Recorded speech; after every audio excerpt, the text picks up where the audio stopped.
Welcome into BLTV Channel 6. I'm Brian Kell. We have asked a lot of the candidates that are in hotly contested races throughout our service territory to come and sit down here at the BLTV Channel 6 studio, and this is no exception. We have with us a candidate for the mayor of Sparta, Jerry Lowery. Jerry, thanks for joining us here at BLTV Channel 6. Thank you for allowing me and all the things that you all do for the community. You're always involved in stuff, whether it be the street rides or whatever's going on, y'all are involved in it, and we appreciate that. Well, thank you so much. Tell us about you. I'm Jerry Lowery. I'm running to represent the city of Sparta as mayor. I'm a current city alderman right now. I've been there, this is my 6th year in services at. I was a former county commissioner. I know how the county works, so I think that's a good thing. I'm a retired school teacher, literally 33 years in education, just retired recently from White County school system. I've got a master's degree in education administration, and I'm a United States Navy veteran, and I'm proud of that fact. And I'm just running to represent them. I'm married of 37 years. My wife, Tracy, she's solid as a rock. She's the daughter of Bruce and Martha Vaughn, who ran Sparta Hardware in Sparta for many years and had a business downtown. And so we've got 2 boys and several grandchildren, and we're just excited about that. And I'm just running now to see if we can make some changes to make Sparta a better place for the future of our the residents there. Roads are critical to all cities, and so can you talk about the importance of road improvements to the city and what needs to be done over the next 4 years? Yes, well, one thing that I can really brag on about Sparta is our road system. We put into place, the Board of Aldermen put into place a road project where we are rebuilding all the roads. It looks like maybe in 5 years we'll have them all done. We started about an 8-year plan. We've cut that a little bit because of the work being done. But we're looking at it an interesting way. We're looking at it a over and under deal. We're looking under first. We're looking at the utilities, the water, the sewer lines that's under there, and we're going and we're replacing and upgrading what is needed before we pave the road. And then we brought this in, and then once we get that finished, and the roads at times get bad as we're doing that, but we think that once the paving project is done, we're not having to dig it up in a year or 2 because of some faulty pipes or whatever. So we're doing that, and literally we just won an award.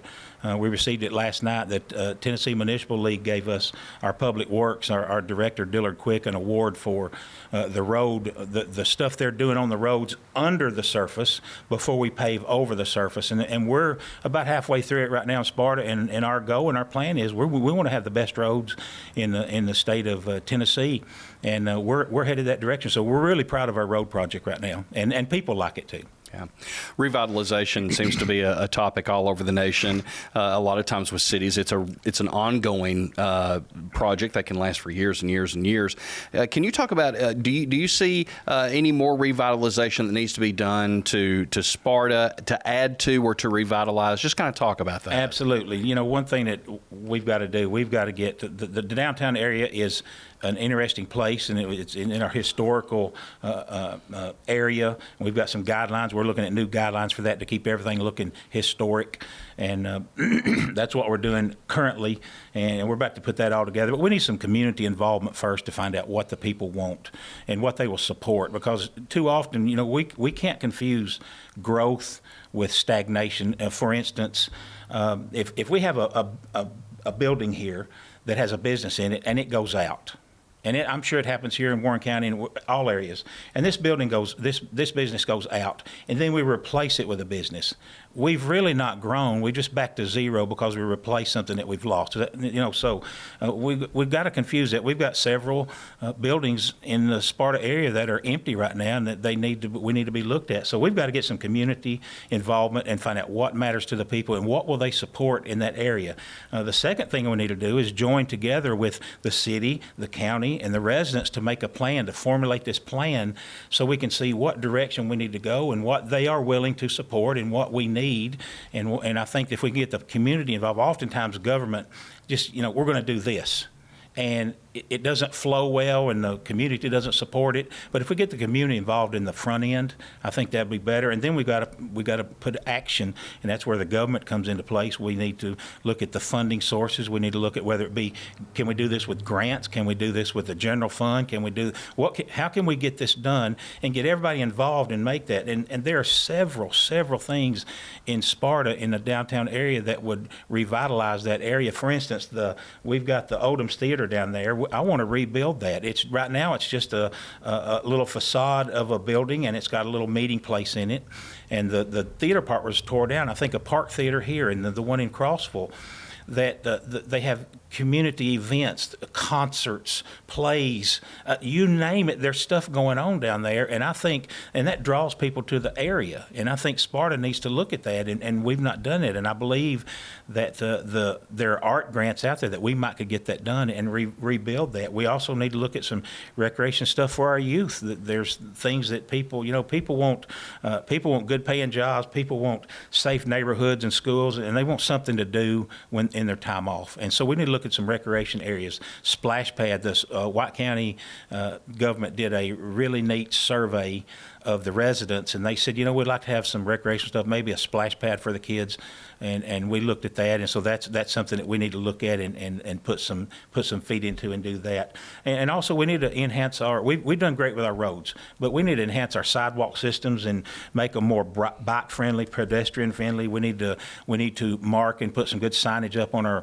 downtown area where if you take this trail, this green trail for instance, you're going to walk 1 mile. If you do this, it's going to be a red, and then also put some signage up for some interesting. We've got a great old graveyard right there in the middle of town. People love going to graveyards and bringing people in. So let's enhance that a little bit and maybe mark some of that out for people, and even some look at some local interest, legend type stuff. For instance, Charleston, South Carolina does a lot of local haunt, and I'm not saying I'm all into haunting and stuff like that, but there are some stories and very close to Sparta where there's a haunting going on, and that brings people in and they get interested in it come to the downtown area. We've got a trail, we've got a walking path, we've got this to take you to these spots, and here's a building that's of historic value, and it was this, and have that and allow people to be in the downtown area and walk around. I love Warren County has a great one. I mean, you've got the fountain and all that. And so if we can do that, I think we can get more people to come to the downtown area. And that, community involvement, join together, and then have put this plan in action.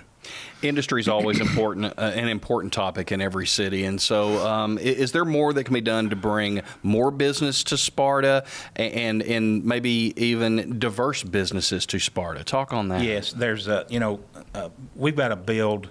I call it, I don't hear this term much, but I like to use it. We need to build civic infrastructure. And by that I mean the people. There are the workforce. We were talking before we came in here about the workforce.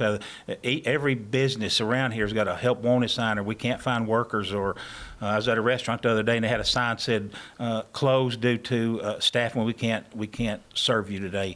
That type of thing's going on. So I know there's a lot of service areas, but we've got to work with local schools.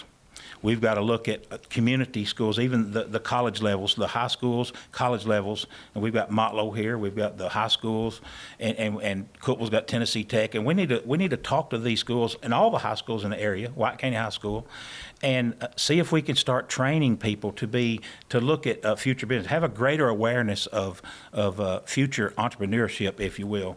I know Warren County does the young business men and women, and that's a great thing. White County has just started the Biz Foundry. I think they've got one here, an office here. They've got one in Putnam County, I know, in Warren County, and here. And that's a great thing. And I'll be honest with you, the county, White County government has been pretty proactive at promoting that. The city not so much, but I want to be able to look into that. That's the future. We've got people that's willing to be businessmen and women that's maybe willing to invest in the community, and we need to draw into that. So we need to build that civic infrastructure, and then we need to have a understanding of the importance of the arts and recreation areas that draw businesses. People, like I said earlier, they want to know what they can do with their money, and these businesses look at the YMCAs and the areas ideas and what do you have for my employees if we move here? So that's an area with the Oldham's Theater and some recreational stuff. And we've got to have an ongoing evaluation of Sparta's offerings for business destinations, and we've got to do that. And the next thing, not just building the civic infrastructure, we've got to use the municipal resources, what the city has, to support and grow businesses. We've got to learn to not just build a business. We've got to build a community around that business. For lack of a better, Warren County does a great job of it, but like the Gulch in Nashville. I'm not saying I want to be like Nashville, but, they took the Gulch, they had an idea, put a couple of restaurants down there, then some businesses, then some offices, and pretty soon, boom, it's an area down there that's pretty neat to go to and visit at times. That's what I'm talking about when we say build a community, and not just a business, because the businesses will come and go, but the community will be there. So we've got to get that involved, and, that's something. Then we've got to cast a wide net. I mean, people are willing. Tennessee right now is, people are looking to move to Tennessee. I'm out on the camping trail. I met so many people that have moved here from all over the nation, and they're wanting to build businesses and they're wanting to invest, and businesses are looking to get out of some of these high-tech areas, so they're wanting to come here. We need to make that, we need to cast a wide net out, whether it be a nationwide, promote Sparta, promote the city, promote the Upper Cumberland. Sparta, we're in a local, the location we're in is, we have major highways, 111 right there. We've got Interstate 40 within 15 minutes. We've got the airport that we share with Cookeville, and I mean, we are set, ready to boom, if we just say, you know what, let's cast a wide net and let people know that Sparta's there. And whether you being from Quebec, Tennessee, or Quebec, Canada, we want you to know that Sparta, Tennessee is here, and we're welcome. This is the place to build your business, because we're going to develop this workforce for you. And then the last thing we need to do with this industry, and this is, I'm really big on less government, limited government for sure.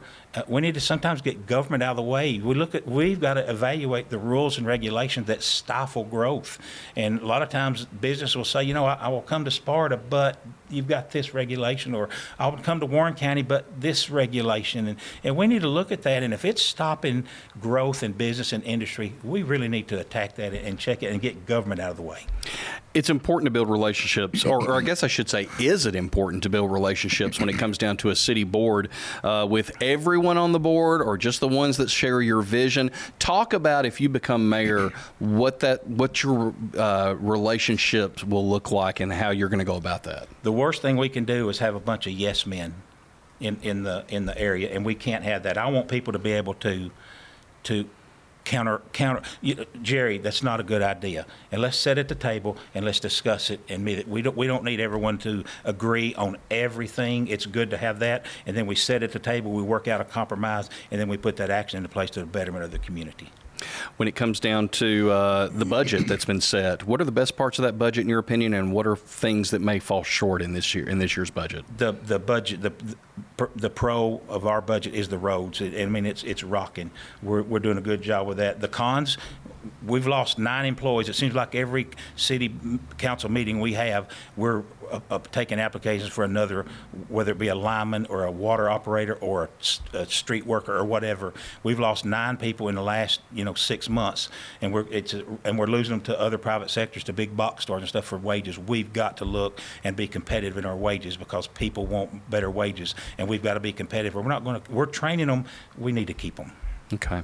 And of things that fall short in the budget, like you said, in this case, maybe when it comes down to salaries and things like that, how do you make that better? We've got to look at, first off, I would like to instill a zero-based budget, and that's where you start at zero. You start with the employees. Let's take care of our employees and work your way up. And you can always find fluff in the budget instead of just adding 10% on it for next year and never looking at what you're spending on. And then at the last minute, everybody knows it. Oh, it's in the budget, so let's hurry up and spend it so we don't lose it. That's got to stop. And I think Sparta, we have a $22 million surplus. We've got a lot of money coming in. I almost want to call it overtaxation at times, but we've got a good surplus. We need to put some of these ideas into action. Good deal. Jerry, thank you so much for coming here. I'm going to give you maybe about 30 seconds, if you don't mind, talking to the person out there that's watching as to why you're the best candidate to be city mayor of Sparta. I'm Jerry Lowery. I'm running on transparency. I would love to see town hall meetings. We are still using cassette tapes to record our meetings. We need to get out of that. We need transparency. We need streaming our meetings. I want to have town hall meetings where we can get the pulse of the people. I mean, that's important. You can go to my website, jerrylowery.net, and you can see my conservative voting record. It's been solid for the people. I believe in the people, and I believe that we need to get government out of the way at times. And even if we disagree, I would love to see term limits as well at every level. We've got it at the presidency. We need it at the federal level. We need it at the state level. I'd like to see it in the mayorship and the alderman in Sparta as well. And also, whether we agree or disagree, I can promise you this. You have a seat at my table, and we'll sit down and discuss it. I'm Jerry Lowery. Together we can do it. Together we can make it happen, and I humbly ask for your vote. God bless. Jerry, thank you so much for being you. here. And we want to thank you for watching as well. Be sure and stay tuned to BLTV Channel 6 as on Thursday, August 4th, we will have election coverage starting at 7 p.m. here covering 6 counties, not only on Channel 6 and 306 on the HD channel, but also on Facebook Live, Ben Lomond Connect's Facebook page, and YouTube. So be sure and join us for all that and more on BLTV Channel 6. Thanks.